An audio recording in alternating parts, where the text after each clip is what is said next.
Guys, tingnan nyo itong Mazda MPV ng ate ko. At tingnan nyo yan. Sinitch ko yung aircon. Then may lumalabas na usok dyan sa kanan. Sa may passenger side. Ayan o.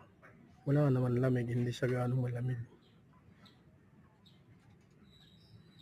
Nakikita nyo ba yung parang usok ng sigarilyo? Ayan o. Tag-ulan pero dapat malamig. Ganyan lang ang nyo, bugan niya, tapos hindi pa ganong malamig. Yan siya. Sa kabila wala. Dito lang meron.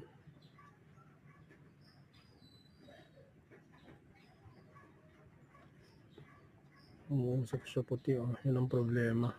Doon naman sa kabila wala din. So guys, kung alam niyo yung problema nito, paki-comment na lang sa baba.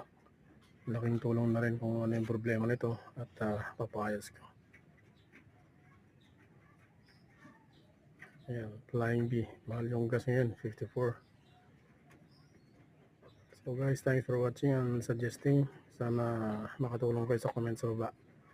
Salamat sa panonood. Take care guys at driving. Drive safe. Love you.